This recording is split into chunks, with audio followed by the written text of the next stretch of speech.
Praise the Lord. Krupa holy spirit fire power ministry తరపున మీ అందరికీ శుభాభివందనములు. దైవజనుడు గాడ్సన్ గారు దైవ సందేశమును అందించు ఉండగా మీరందరూ విని ఎంతగానో బలపడాలని, ఆత్మీయ మేలులు ఆశీర్వాదాలు పొందుకోవాలని మన ప్రభువుడైన రక్షకుడైన యేసుక్రీస్తు వారి పేరట మేము ప్రార్థిస్తూ ఉన్నాము. Praise the Lord. God bless you to all. దేవునికి స్తోత్రం కలుగును గాక. ప్రియమైన బిడ్డలారా, దేవుని ఆత్మతో ఒక వ్యక్తి నింపబడినట్లయితే నిజముగా ఆ వ్యక్తి యొక్క శక్తి ఏ విధంగా ఉంటుందంటే అది వర్ణనాతీతంగా ఉంటుందండి. మాట మార్చి చెప్పమంటారు ప్రియమైన బిడ్డలారా, ఈ లోకంలో మనుషులు ఎవరు కూడా గెలవలేనివి, సాధించలేనివి ఆత్మ సంబంధమైన వ్యక్తి గెలవగలడు, సాధించగలడు, నిరూపించగలడు, చూపించగలడండి. ఇవన్నీ కూడా ఎలా జరుగుతాయి అంటే కేవలం పరిశుద్ధాత్మ శక్తి ద్వారా మాత్రమే. ప్రియమైన బిడ్డలారా, అందుకే మన వ్యక్తిగత జీవితంలో ఎప్పుడు కూడా గమనించండి, మనము దేవుని సన్నిధిలో ఎన్నెన్నో ఏవేవో అడుగుతుంటావు, ఇవన్నీ కావాల్సిందే. వీటిగాడికి ప్రాముఖ్యంగా నువ్వు ఎప్పుడు ఈ లోకములో కొట్టుకుపోకుండా ఉండాలి అంటే, నీ సాక్ష్యం కొట్టుకుపోకుండా ఉండాలంటే, నీవు భక్తి కొట్టుకుపోకుండా ఉండాలంటే, నీ వ్యక్తిగత జీవితంలో అపవాదే నీ దగ్గరకు వచ్చినా వాడిని ఓడగలిగిన శక్తి, ఓడగొట్టే శక్తివంతమైన వ్యక్తిగా నువ్వు ఉండాలి అంటే దేవుని ఆత్మను నీ జీవిత కాలమంతా దేవుని సన్నిధిలో అడిగేటువంటి వ్యక్తిగా ఉండాలండి. ఆత్మ నీ మీదికి దిగి వచ్చే కొద్ది శక్తి నీకు వస్తుందండి, బలము నీకు వస్తుంది. ప్రియమైన బిడ్డలారా, ఆ ఆత్మ నీ మీదికి దిగి వచ్చే కొద్ది నువ్వు ఆత్మ సంబంధమైన వాడిగా మార్చబడి లోక సంబంధమైనటువంటి వాటిలో ఈ లోకంలో ఉన్న అపవాది ఎన్నిటిని ప్రయోగించినా నీ మీదికి ఆ యొక్క అపవాది తంత్రములు ఎరిగిన వ్యక్తిగా నువ్వు మార్చబడి వాటిని చితకతొక్కుతూ వాటి మీద ఘన విజయాన్ని పొందుకునే వ్యక్తిగా నువ్వు ఉంటావండి. ఇది చాలా ప్రాముఖ్యమైనది. క్రైస్తవ జీవితంలో దేవుని అంగీకరించి నమ్మి ఆయన అడుగుజాడల్లో అడుగులు వేసి సమస్తమైన ఈవులను నువ్వు పొందుకున్నప్పటికీ కూడా నేనైతే ధైర్యంగా చెప్పగలుగుతున్నాను, ఆయన నీతిని, రాజ్యాన్ని వెతికితే దేవుడు నీకు ఏం కావాలో ఇస్తాడు. అవన్నీ పొందుకున్నప్పటికీ కూడా నీ వ్యక్తిగత జీవితంలో నీ యొక్క జీవితము జయ జీవితంగా మార్చబడాలి అంటే పరిశుద్ధాత్మను దేవుని సన్నిధిలో ప్రతిరోజు నువ్వు అడుగుతూనే ఉండాలి. ప్రియమైన బిడ్డలారా, నువ్వు ఎంతైతే దేవుని సన్నిధిలో పరిశుద్ధాత్మను అడుగుతూ పొందుకుంటూ ఉంటావో ప్రతి దినము నీ జీవితము ఘన విజయమైన జీవితమే. రాంటి దేవుని వాక్యంలోకి వెళ్ళి కొన్ని శ్రేష్టమైనటువంటి మరి దేవుని యొక్క వాక్కుల ద్వారా మనము బలాన్ని పొందుకుందాం. 1 యోహాను 4వ అధ్యాయం 4వ వచనాన్ని మనం జ్ఞాపకం చేసుకుందాం. చిన్నపిల్లారా, మీరు దేవుని సంబంధులు, మీలో ఉన్నవాడు లోకంలో ఉన్నవాడి కంటే గొప్పవాడు గనుక మీరు వాని జయించి ఉన్నారు. ఆమేన్ చెప్దామా? హల్లెలూయా. ఈ లోకములో లేనిది ఈ లోకములో ఉన్న వాని కాడికి గొప్పది ఏంటి అంటే దేవుని యొక్క పరిశుద్ధాత్మ శక్తి అండి. అందుకే దేవుని వాక్యం చెప్తుంది, ఈ లోకేచ్ఛలను ఈ యొక్క లోక సంబంధమైనటువంటి అతి భయంకరమైన వాటిని, ఈ లోకంలో ఉన్న అతి భయంకరమైన శక్తులను అని చెప్పొచ్చండి, లేదా దయ్యపు దూతలను అని చెప్పొచ్చండి, అపవాది యొక్క తంత్రములు అని చెప్పొచ్చండి. వాటిని జయించాలి అంటే ఈ లోకములో ఉన్న వాడి కంటే గొప్పవాడైనటువంటి పరిశుద్ధాత్మ శక్తి నీలో ఉండాలి. అప్పుడే నీ వ్యక్తిగత జీవితంలో సాతాన్ని చెదగదొక్కే వ్యక్తిగా ఉంటావు. ఈ పరిశుద్ధాత్మ పొందుకోవాలి అన్నా కూడా నీ వ్యక్తిగత జీవితంలో దేవునితో ఒక మంచి సంబంధాన్ని నువ్వు పొందుకుంటూ దేవుడి వాక్యానుసారంగా జీవిస్తూ దేవుని సన్నిధిలో ఎప్పుడైతే ప్రార్థించే వ్యక్తిగా ఉంటావో ప్రభువా నేను బలహీనురాలిని, ప్రభువా నేను బలహీనుని, ప్రభా నన్ను బలపరచు, నీ ఆత్మతో నింపు ప్రభా, నీ అగ్ని అభిషేకంతో నింపు ప్రభా, నన్ను నిలబెట్టు ప్రభా అని దేవుని సన్నిధిలో ఎంతగా పరిశుద్ధాత్మ దేవుని అడుగుతావో ఖచ్చితంగా దేవుని వాక్యం చెప్తుంది. ప్రియమైన బిడ్డలారా, పరిశుద్ధాత్మను దేవుని దగ్గర అడిగితే తప్పకుండా ఆయన ధారాళముగా ఇచ్చేటువంటి దేవుడే ఉన్నాడంట.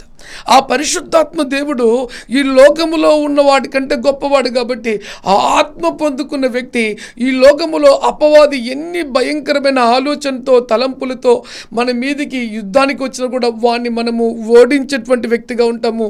వానితో మనం కాంప్రమైజ్ ఎప్పుడు కూడా కామండి. వానితో కాంప్రమైజ్ ఎప్పుడు, ఎందుకంటే మనలో ఉన్న ఆత్మ లేదా మనలో ఉన్న దేవుని ఆత్మ లోకములో ఉన్నవాడు కానీ గొప్పవాడు కాబట్టి వాడిని మనము చెతకదొక్కగలము, వారి బాణములను అగ్ని బాణములను మనము ఆర్పగలుగుతాం. ప్రియమైన బిడ్డలారా, అయితే రెండో అద్భుతం చెప్పమంటావా, ఆత్మ మనలో ఉన్నంత వరకు ఆత్మ సంబంధమైన సంగతులే మనం ఆలోచిస్తామండి.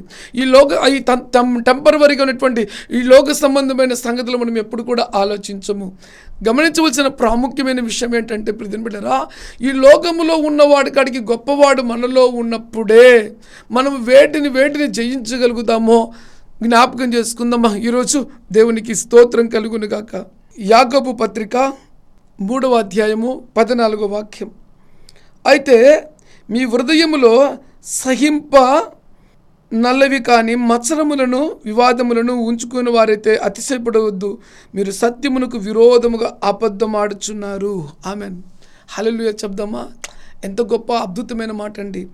మత్సరములు, సహింపనొల్లని కాని మత్సరములు. దాదాపుగా ఈ దయ్యములు చాలా మందిని పట్టి పీడిస్తూ ఉంటాయండి.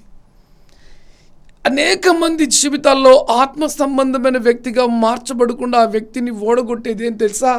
దేవుని వాక్యం చెప్తుంది, మత్సరము. ఏంటి? సహింపనొల్ల కాని మత్సరములు ఒక వ్యక్తిని అపవిత్రురాలిగా మార్చేసి లోక సంబంధమైన వాటి వైపు తిప్పి ఆ వ్యక్తి యొక్క జీవితంలో దేవుని కార్యం జరగకుండా ఆపుతాయండి. అయితే దేవుని వాక్యం చెప్తుంది ప్రియమైన బిడ్డలారా, ఇలాంటి మత్సరములను జయించాలి అంటే ఆత్మ సంబంధమైన వ్యక్తిగా ఉన్నప్పుడే ఈ లోకములో సాతాను వేసేటువంటి భయంకరమైనటువంటి ఒక బాణం ఈ బాణం అండి. ఈ బాణం ఎప్పుడైతే ఈ వ్యక్తి హృదయంలోకి వెళ్ళిపోతుందో అప్పుడు వెంటనే ఆ వ్యక్తి దయ్యపు శక్తితో నింపబడి సహించలేకపోవడం, ఓర్వలేకపోవడం. సో ఇక ఆ వ్యక్తికి ఇక నెమ్మది ఉండదండి. ఏదో జరిగిపోతుంటుంది అన్న వ్యక్తిగత జీవితంలో. దాన్ని జయించాలి అంటే మామూలు కాదు తెలుసా. ఈ సహించనొల్లని కానీ మత్సరంతో ఆ వ్యక్తి జీవితంలో ఏమైనా చేయగలడు. చేసిన తర్వాత అపవిత్రతను పొందుకోగలడు. ఆ అపవిత్రతను పొందుకున్న తర్వాత దేవుని దగ్గర నుంచి శాపాన్ని పొందుకొని నిత్య నరకానికి వారసుడిగా మార్చబెడతాడండి. చూడండి, మనం ఎన్నో మన దేవుని సన్నిధి నుంచి దీవెనలు పొందుకున్నప్పటికీ కూడా పరిశుద్ధాత్మ శక్తి మనలో లేకపోతే ఈ యొక్క సహింపనొల్లని అయితే మన హృదయంలో నల్లవి కానీ మత్సరములను వివాదములను, మత్సరము ఒకటి, వివాదం ఒకటి ఉంచుకునే వారమైతే అతిశయించవద్దు. సత్యమునకు విరోధంగా అబద్ధమాడవద్దు. ఇవి ఏంటంట? నెంబర్ 1 చూడండి, గమనించి, మత్సరము వివాదములు 2 అంటాయంట. 3 చూడండి, ఉంచుకున్న వారి అతిశయపడద్దు అంట. ఇవన్నీ నాకున్నాయి అతిశయం అంటే ఏంటి? గర్వం అంటే ఏంటి? నాశనానికి కారణం. 3 చూడండి, సత్యమునకు విరోధంగా అబద్ధం ఆడకూడదు. సత్యమునకు విరోధముగా అబద్ధం ఆడకుండా నువ్వు ఉండాలి అంటే నేను చచ్చిపోయినా బ్రతికినా పర్వాలేదు కానీ దేవుడి వాక్యానికి విరోధంగా నేను జీవించను. అట్టి శ్రామణ నీకు కావాలి, అట్టి యొక్క సాక్ష్యం నీకు కావాలి అంటే కేవలం పరిశుద్ధాత్మ శక్తితో నువ్వు నింపబడినప్పుడే ఈ సాతానుకు సంబంధించినటువంటి ఈ యొక్క క్రియలు మనలో ఏలుబడి కాకుండా ఉంటాయి. అంటే ఈ లోకంలో ఉండే సాతాను స్పిరిట్స్ ఇవి అనేకుల్ని పట్టి పీడిస్తూ ఉంటాయి. మత్సరముతో, వివాదముతో, సహింపనొల్లనేటువంటి కార్యముతో సత్యానికి విరోధంగా నడుస్తాయి. కానీ పరిశుద్ధాత్మతో నింపబడాలి అంటే సత్యవాక్యమునకు నువ్వు ఎప్పుడైతే విధేయుడిగా జీవించబడి పరిశుద్ధాత్మ దేవుడు నేను చెలరేపుతూ ఉంటుంది. ఈ లోకంలో వేటి ఉన్నా లేకపోయినా పర్వాలేదు కానీ పరిశుద్ధాత్మ దేవునికి విరోధంగా వాక్యానుసారంగా జీవించమన్నప్పుడు సత్యమునకు లోబడే వ్యక్తిగా నువ్వు మార్చబడతావు. కానీ అప్పుడు ఈ అపవాది నీలోకి రాదు. ఇలాంటి అపవాదులు ఎన్నో ఇవన్నీ కూడా నీలో లేకుండా ఉండాలి అంటే నువ్వు ఆత్మ సంబంధమైన వ్యక్తిగా మార్చబడాలి. ఆ పరిశుద్ధాత్మ శక్తి నీలో ఉన్నప్పుడే వీటిని జయించగలిగిన వ్యక్తిగా నువ్వు మార్చబడతావండి. ఇది మామూలు మాటలతో చెప్పేది కాదు. మళ్ళీ చెప్తున్న, ఊరికి ఏదో వచ్చి బలలో చేవేసి ప్రార్థన చేసుకొని ఇంకా పోతున్నాంలే అనుకుంటే కుదరదు. నీ మనసు, నీ హృదయము వాక్యానుసారంగా, సత్యమైన వాక్యానుసారంగా ఉందో లేదో పరీక్షించుకోవాలి. ఆ పరీక్షించుకునే విషయంలో నిన్ను నీవే దేవునికి అప్పగించుకోవాలి. వాక్యానికి నీ హృదయంలో చేర్చుకోవాలి. వాక్యానుసారంగా నువ్వు సిద్ధపడగలిగిన వ్యక్తిగా ఉన్నప్పుడే అపవాది యొక్క శక్తులను నువ్వు జయించగలిగే ఆ దైవిక శక్తి కలిగిన వ్యక్తిగా నువ్వు మార్చబడతావండి. ఆమెన్. హల్లెలూయా చెప్దామా. ఇంకా కొన్ని మాటలు మనము జ్ఞాపకం చేసుకుందాం. ఆత్మతో నింపబడిన వ్యక్తి యొక్క జీవితంలో నిజంగా ఉండే ఇంకొక దైవిక శక్తితో నింపబడిన స్టామినా ఏంటో నేను మీతో పంచుకుంటానండి. కొలస్సీలకు రాసిన పత్రిక 3వ అధ్యాయం 8వ వచనం. ఇప్పుడైతే మీరు కోపము, ఆగ్రహము, దుష్టత్వము, దూషణ, మీ నోట బూతులు ఇవన్నిటిని విసర్జించుడి. ఏంటండి ఇవి విసర్జించుడు అంటే దాదాపుగా ఇవి బయటికి పోవాలంటే కష్టముతో కూడిన, వీటి బయటికి పంపించాలి అంటే వీటికి బయటికి పంపించే శక్తి నీకు కావాలి. రెండోది, ఎటువంటి భయంకరమైన విపత్తులు ఎదురైనా కూడా నీ హృదయంలో వీటికి చోటు లేకుండా నిన్ను నీవు ప్రతిదినము కట్టుకోవాలండి. ఇది మాటలతో కూడింది కాదు. దేవుని సన్నిధిలో నీ దేవుని బలిపీఠం దగ్గర నువ్వు గంతులేస్తూ దేవునితో కలిసి నడవాలి అన్నా, దేవునితో కలిసి నువ్వు మాట్లాడాలన్నా, దేవుని సమాధానం పొందుకోవాలి అన్నా, నీ వ్యక్తిగత జీవితంలో నిజంగా మొదటిది నేను చెప్పాను కదా, దుష్టత్వంతో కూడింది అని చెప్పాను. అయితే మత్సరంతో కూడింది మొదటిది మత్సరంతో కూడింది అని చెప్పానండి. అయితే రెండోది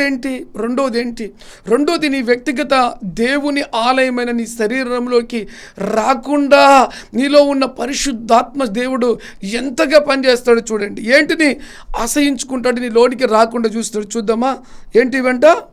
ఇప్పుడైతే మీరు కోపమును చూడండి. కోపం ఏంటండి? అపవాది వేసే బాణాల్లో భయంకరమైన బాణము కోపము.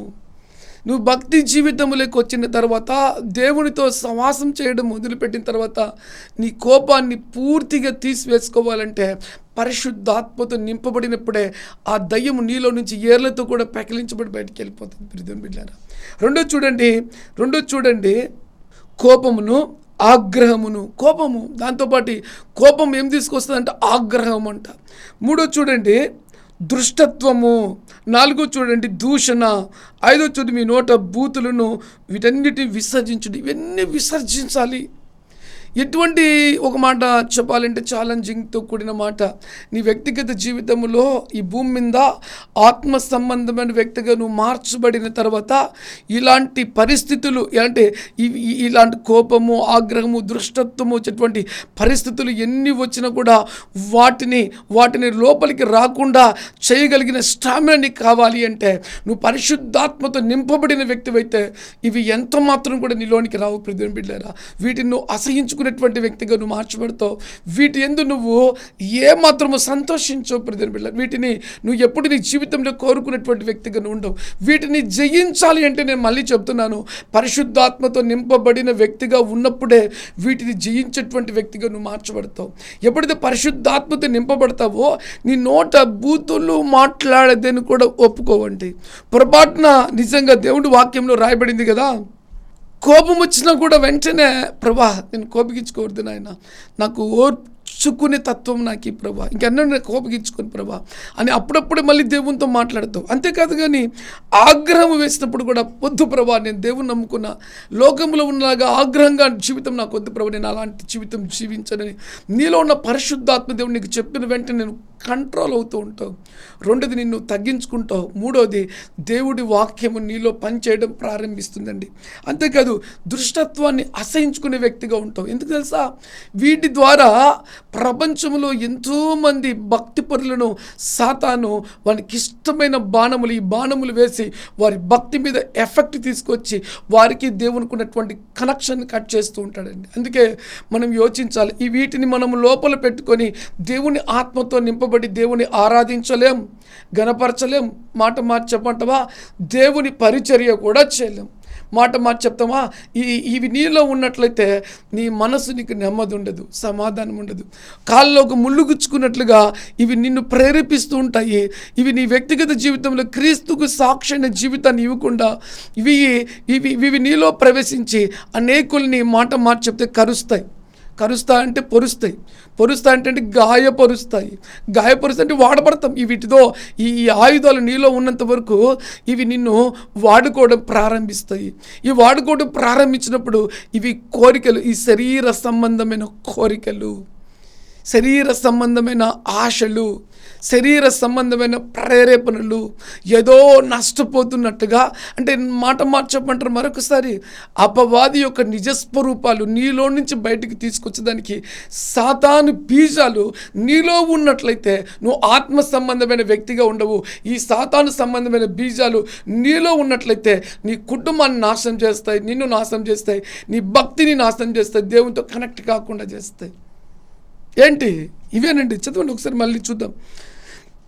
కోపము, ఆగ్రహము, దృష్టత్వము, దూషణ, నీ నోట బూతులు, వీటన్నిటిని విసర్జించుట శక్తి కావాలి. ఆ శక్తి నీలో ఉంటే ఇవన్నీ నీలోంచి వెళ్ళిపోతాయి. ఒక తాత జీవితంలో ఇవన్నీ పట్టినాయి దయ్యాలన్నీ. అయితే దేవుని నమ్ముకున్నాక ఆత్మ సంబంధమైన వ్యక్తిగా మార్చబడిన తర్వాత వీటికి నీ జీవితంలో, నీ హృదయంలో ఎక్కడ చోటు ఉండడం దేవుని చిత్తం కాదండి. ఎక్కడ చోటు ఉండడం దేవుని చిత్తం కాదు. వీటిని నువ్వు గెలవాలి అంటే మళ్ళీ చెప్తున్నా, ఆత్మతో నింపబడితేనే వీటిని గెలుస్తావు. వీటి ఆలోచన కూడా నీ ఎంట్రికలకి రాదు. సమస్య పెద్దదైనా కూడా అరచకుండా ప్రేమతో డీల్ చేసుకోగలుగుతావు. సమస్య పెద్దదైనా కోపం రాకుండా ప్రేమతో దాన్ని డీల్ చేయగలుగుతావు. మళ్ళీ చెప్పమంటారా, దుష్టత్వం లాంటి భయంకరమైన విపత్తులు నీ కళ్ళ ఎదుట మెదులుతూ ఉన్నా దాన్ని చూసి నువ్వు క్షమించి ప్రేమించి వారిని మార్చగలిగిన వ్యక్తిగా మార్చబడతావండి. అంతేకాదు కానీ దుష్టత్వంతో నింపబడే జీవితం నువ్వు ఎంత మాత్రం కూడా ప్రాణము పైన కూడా దాన్ని ఒప్పుకో. ఎందుకంటే ప్రాణం పోతే పరలోకంలో ఉంటాను, క్రీస్తు కొరకు హతసాక్షిగా మార్చబడిన వ్యక్తిగా ఉంటావు. కానీ దుష్టత్వానికి నువ్వు తలదించే వ్యక్తిగా ఉండవు.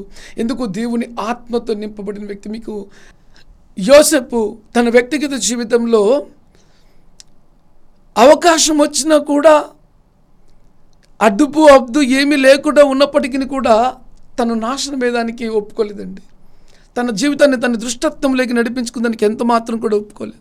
శిక్ష అయినా భరించాడు కానీ, రాజు చంపుతా అంటే చావుకైనా సిద్ధమయ్యాడు. కానీ ఇంత ఘోరమైన పాపం చేసి దేవుడి దృష్టికి నేను జీవించగలను, నా జీవితానికి ఒక చెడ్డ పేరు ఎలా తెచ్చుకుంటాను, నా జీవితంలో నేను ఈ శాపాన్ని ఎలా పొందుకుంటాను? నో, అపవిత్రుడు అని అనిపించుకునే దానికన్నా శిక్షణ భరిస్తాను అని తీర్మానం అండి.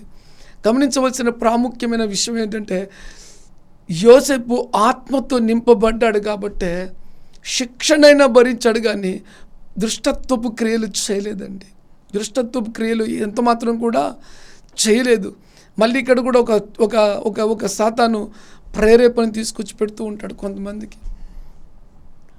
ఎవరినో బాధ పెట్టలేక, ఎవరినో ఇబ్బంది పెట్టలేక తప్పిదప్పు మార్గాలు వెళ్తూ కూడా తిరిగి మళ్ళీ దేవుని దగ్గరికి వెళ్ళి ఉపవాసం ఉండి ప్రార్థన చేసి సెటిల్ అవుతాం అనేటువంటి ఆలోచన తలంపు కలిగిన వ్యక్తులు కూడా చాలామంది ఉంటారు. ఇది కరెక్ట్ కాదు ప్రియమైన బిడ్డలారా.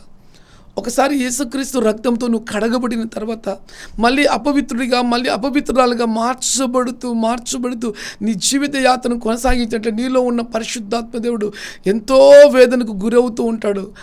ఆ పరిశుద్ధాత్మ దేవుడు నిన్ను విడిచెట్టి వెళ్ళిపోతాడండి. ఎందుకంటే బైబిల్ చెప్తుంది, పాపము చేయు ప్రతివాడు పాపానికి దాసుడు. యేసు రక్తముతో కడగబడిన తర్వాత నీ జీవితము భూమి మీద ఒక ఛాలెంజింగ్తో కూడిన జీవితంగా ఉండాలి. అది దేవునికి మహిమ తీసుకురావాలి. ఈ లోక సంబంధమైన సాతాను బాణములను ఆర్పే వ్యక్తిగా నువ్వు ఉండాలి. తల ఎత్తుకునే వ్యక్తిగా నువ్వు జీవించాలి. అందుకే స్టామినాతో కూడిన క్రైస్తవ జీవితం నువ్వు జీవించాలి అంటే మాట చెప్పంటావా, అపవాదే నీ దగ్గరకు వచ్చి నేను శోధించినా కూడా నీ చేతనైతే నువ్వు చేసుకోపో, నన్ను చంపగలిగితే అది కూడా నీ చేత కాదు, నా దేవుడు పర్మిషన్ ఇస్తేనే నువ్వు నన్ను చంపగలవు. ఒకవేళ నువ్వు దేవుని దగ్గర నుంచి యోబులాగా ఏ భయంకరమైన విపత్తులకు నువ్వు పర్మిషన్ తెచ్చుకున్నా పర్వాలేదు, నేను బ్రతికిన చచ్చిన క్రీస్తు కొరకు జీవిస్తానని ఆత్మ సంబంధమైన వ్యక్తిగా నువ్వు మార్చబడినట్లయితే అపవాదిని గేమ్ ఆడుకుంటావు. ఇక్కడ కూడా ఒక అద్భుతం జరుగుతుందండి. క్రైస్తవ జీవితంలో ఎన్ని భయంకరమైన ఆటుపోట్లు, అవమానాలు, నిందలు, వేదనలు, సాతాను యొక్క దాడి జరిగినా కూడా నిజముగా ఆయన యందు విశ్వాసం కలిగిన వ్యక్తి, నమ్మకం ఉంచుకున్న వ్యక్తి దినదినము తన వ్యక్తిగత జీవితంలో జరిగే ప్రతి దినము కూడా ఒక పాఠంగా, ప్రతి దినము కూడా ఒక దేవుని చేతిలో తయారు అవుతున్న దేవుని పాత్రగా మార్చబడి రోషంతో నిలబడి అనేకుల్ని విడిపించగలిగిన వ్యక్తిగా మార్చబడతాడు. ప్రియమైన బిడ్డ, అయితే ఒకటి నిశ్చయముగా నీ పాపములు నువ్వు ఒప్పుకొని విడిచిపెట్టి ఆయన రక్తముతో కడగబడి వాక్యానుసారంగా నీ జీవించడానికి సిద్ధం ప్రవణ నీ ఆత్మతో నింపంటే దేవుడే నిన్ను తన సాక్షిగా నిలబెట్టి తన ఉన్నతమైన ప్రణాళికలు నిన్ను ఎంతగానో దీవిస్తాడు. ప్రియమైన బిడ్డలారా, చెవులు కొట్టి దేవుని కనపడదామా? హల్లెలూయా, ఆమేన్. కాబట్టి పరీక్షించుకోవాలా. నిజంగా ఈరోజు నువ్వు దేవుని వాక్యం వింటున్నావంటే కేవలం దేవుని కృపే.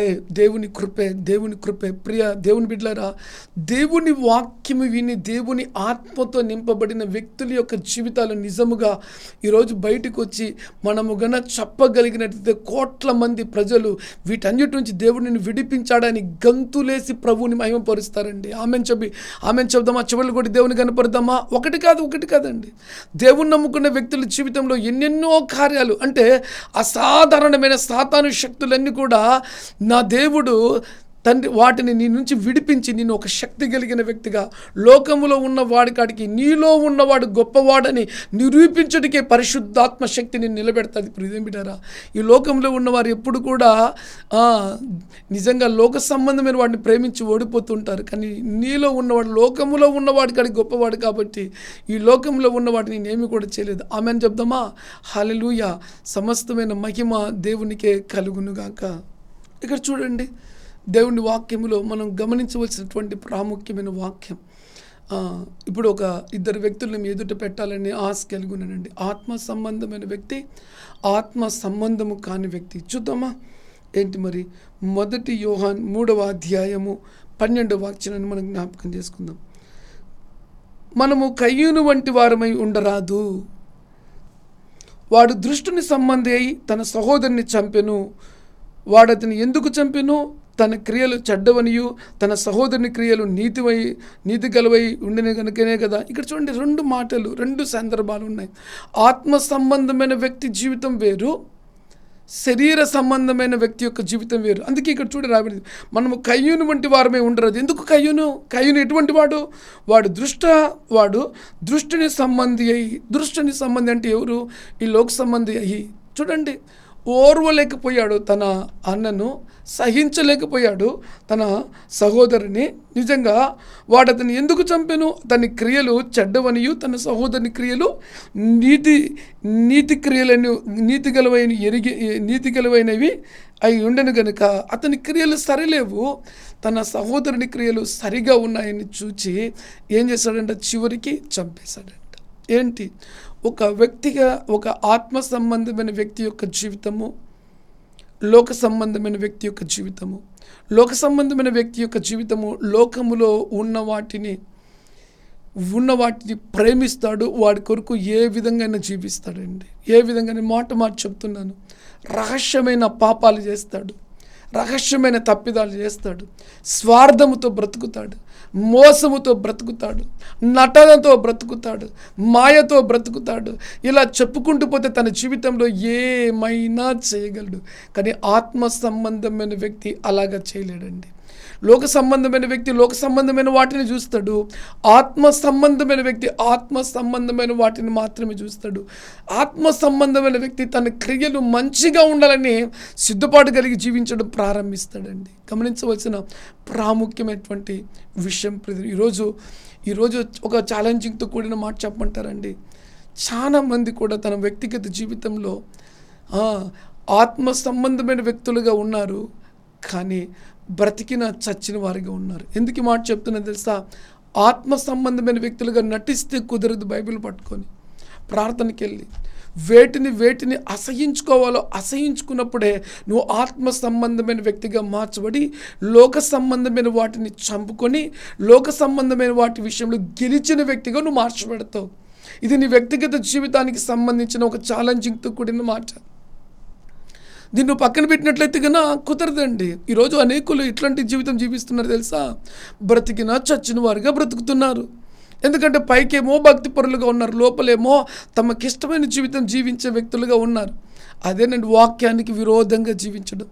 నేను చచ్చిపోలేదుగా, నాకేం కాలేదుగా, నా ఇష్టానుసారం నేను ఉంటా, మందిరానికి నిర్లక్ష్యంగా వస్తాం, అర్పణ ఇవ్వను, వాక్యానుసారం జీవించకుండా ఉంటాను. క్రైస్తవురాలని మళ్ళీ ఏమవుతుంది? ఒకరోజు తీర్పు కలిగినప్పుడు ప్రతిదీ కూడా దేవుడు తీర్పులోనికి తీసుకొస్తాడనే ఆలోచన వారికి ఉండదండి. రెండో మాట చెప్పమంటావా? నేను బ్రతికి నాకు ఇచ్చిన రక్షణను బట్టి నా బ్రతుకు ద్వారా నా దేవునికి మహిమ తీసుకురావాలనే ఒక ఛాలెంజింగ్తో కూడిన జీవితం వారు జీవించలేరు. రెండో మాట చెప్పమంటావా? ఈ లోకములో నేను నా దేహము దేవుని ఆలయముగా ఉండాలి, ఈ లోకాన్ని విడిచిపెట్టిన తర్వాత నన్ను ఎలా బ్రతికానో నేను ఉన్న చోట జ్ఞాపకం చేసుకోవాలి, ఈ లోకాన్ని విడిచిపెట్టిన తర్వాత నేను పరలోకములో ఉండాలనే ఆత్మ సంబంధమైన వ్యక్తిత్వము లేని వ్యక్తులు, విడవబడిన వాళ్ళు లోక సంబంధమైన వ్యక్తులుగా ఉంటారండి. అదే బ్రతికిన చచ్చిన వారిగా ఉంటారు. ఈరోజు డిసైడింగ్ చేసుకోవాల్సింది నీవే. ఎన్నో సంవత్సరాల నుంచి వాక్యం వినడం కాదు, క్రీస్తు కొరకు ఎలాంటి సాక్ష్యం కలిగి ఉన్నావు, నువ్వు వెళ్తున్న కాలేజ్, స్కూల్, ఉద్యోగం చేసే చోట, పనికి వెళ్ళే చోట నీ గురించి రకరకాలుగా చెప్పుకుంటున్నారా? నీ గురించి దేవుని నమ్ముకొని సాక్ష్యాన్ని జీవితం జీవిస్తుంది చెప్పుకుంటున్నారా? నీ సాక్ష్యమే అనేకుల్ని బ్రతికిస్తుంది, అనేకుల్ని దేవుడి దగ్గర తీసుకొస్తుంది. మాట చెప్పండి, నువ్వు క్రీస్తు లెక్కలో బ్రతికి ఉండి వాక్యానుసారంగా ఆత్మ సంబంధమైన వ్యక్తిగా ఉన్నట్లయితే నువ్వు వెలిగించబడిన వ్యక్తిగా ఉంటావు, అనేకుల్ని వెలిగించేటువంటి వ్యక్తిగా నువ్వు ఉంటావు. ఒకవేళ యేసుక్రీస్తుని ఎరిగి కూడా వాక్యానుసారంగా ఆత్మ పొందుకోలేని వ్యక్తిగా ఉన్నట్లయితే నువ్వు బ్రతికిన చచ్చిపోయిన వ్యక్తిగా ఉంటావు. ఎవరిని కూడా బ్రతికించలేవు. బైబిల్ చెప్తుంది, ఒక వ్యక్తి వెలిగించబడిన తర్వాత ఆ వ్యక్తి అంట ఎంతమందినైనా వెలిగిస్తాడంట. ఒక సమరస్త్రీ వెలిగించబడింది, ఊరి ప్రజలని యావత్తు కూడా దేవుని దగ్గరికి తీసుకొచ్చింది. ప్రియమైన బిడ్డలారా, నువ్వు వెలిగించబడిన తర్వాత ఎంతమంది నువ్వు వెలుగులోనికి తీసుకొచ్చావు? ఎంతమందిని నీవు నీ జీవితంలో నీ సాక్ష్యం ద్వారా వేటిని గెలిచారని చెబుతున్నావు? పరీక్షించుకోవాల్సిన బాధ్యత నీదే. ఆత్మానుసారమైన వ్యక్తి ఆత్మానుసారమైన సంగతులను యోచిస్తాడు. శరీర సంబంధమైన వ్యక్తి శరీర సంబంధమైన వాటి మీదనే దృష్టి ఉంచుతాడు. ఈ లోకాన్ని జయించిన శక్తి కావాలి అంటే, ఈ లోకాన్ని జయించిన దేవుడు నాడు, ఆయనే యేసుక్రీస్తు. ఆయన హృదయములో చేర్చుకున్నట్లయితే ఈ లోకములో నువ్వు జయ జీవితం జీవించే వ్యక్తిగా నువ్వు మార్చబడతావు. కళ్ళు మూసుకుందాం, ప్రార్థన చేసుకుందాం. పరిశుద్ధుడా, ప్రేమ, నమ్మకం కలిగిన గొప్ప పరలోకపు తండ్రి, నీకు వెలకట్టలేని కృతజ్ఞతాస్తుతులను చెల్లిస్తున్నాను. ఇత్తబడ్డ దేవుడి వాక్యాన్ని నాయన నీరు కట్టి ఫలింపచేయండి. ఆత్మ సంబంధమైన వ్యక్తి యొక్క శక్తి గురించి నువ్వు మాట్లాడిన దేవుడు, ఈ వర్తమానమైన ప్రతి బిడ్డ మీదకి నీ ఆత్మను బలముగా కుమ్మరించండి నాయన. తండ్రి, నిజముగా తండ్రి, ప్రత్యేకమైన నీ అభిషేకంతో నింపండి నాయన. ఎక్కడెక్కడైతే నీ బిడ్డలు బలహీనంగా ఉన్నారో ఆ బలహీనత నుంచి విడిపించి దైవ శక్తితో నీకు సాక్షులు ఉన్నట్టుకు కృప చూపించండి. నిజమైన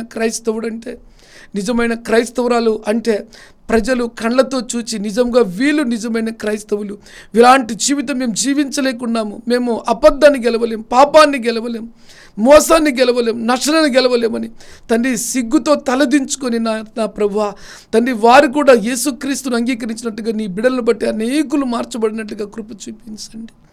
నీ బిడ్డలు వెలిగించండి నాయన. నీకు సాక్షులుగా నిలబెట్టండి నాయన. ప్రతి బంధకము నుంచి నీ బిడ్డలను విమోచించండి నాయన. పరిశుద్ధాత్మ అగ్ని ఒక్కొక్కరి మీదకి వ్రాలునట్లుగా సహాయం చేయండి నాయన. ఆత్మతో నింపబడి తండ్రి, ఒరే అబ్బా తండ్రి అని మొరపెట్టి, అయ్యా నీ సత్యము తండ్రి ఎరిగిన వారిగా నీకు సాక్షులై అనేకులు వెలిగించినట్లు కృప చూపించండి. అంతేకాదు నాయన తండ్రి, నీ బిడ్డల జీవితంలో బలమైన అద్భుతాలు జరిపించండి. ముయ్యబడ్డ ప్రతి గర్భాన్ని తెరవండి, అప్పులన్నీ కొట్టివేయండి నాయన. నిజంగా నాయన నా తండ్రి, కుటుంబం అంతా రక్షణతో నింపండి. ఏ కుటుంబంలో శోధకుడు ప్రవేశించి తండ్రి, ఆ శోధకుడు ఆ కుటుంబంలో తండ్రి చిన్న భిన్నముగా తండ్రి యుద్ధాలు చేస్తున్నాడో వాని బాహుబలముని యావత్తు కూడా బంధిస్తున్నాం. ఆ త్రాగుడనే మహమ్మారి యేసు నామంలో ఆ కుటుంబం నుంచి బయటికి విడిచిపోవునుగాక నాయన. తండ్రి, సమాధానం ఆ కుటుంబాన్ని కలుగునుగాక. చదువుకున్న బిడ్డలకు నూతన గొప్ప ఉద్యోగములు కలుగునుగాక నాయన. గృహము లేని వారు యేసు నామములు గృహమును పొందుకుందురుగాక నాయన. పిల్లలకు ఘనమైన వివాహాలు జరుగునుగాక. నీ సమాధానము ప్రతి బిడ్డ మీదకి దిగి వచ్చునుగాక. ఎవరైతే వ్యాధిగ్రస్తులుగా ఉన్నారో ప్రభా, ఇప్పుడు మీరు తాకి సంపూర్ణంగా బాగు చేయమని ప్రార్థన చేస్తున్నా నాయన. కుటుంబ ప్రార్థనలు కుటుంబంలో జరుగుతుండగా ప్రభువా, కుటుంబం చుట్టూని అగ్ని కంచె వేసి అపవాది క్రియలన్నీ లయపరచమని ప్రార్థన చేస్తున్నా తండ్రి. పడిపోయిన ప్రార్థన కోటను తిరిగి మళ్ళీ కట్టి బలపరిచిన ఆయన నిజముగా ఒక ప్రత్యేకమైన దైవిక బలముతో నింపి నీ బిడ్డలు నిలబెట్టి వాడుకోమని, నీ బిడ్డలకు సమాధానమును, నెమ్మదిని, విడుదలను, దీవెనలు దయచేయమని యేసు పేరుతో అడిగి దీవెనలను పొంది ఉన్నాము తండ్రి. ఆమెన్.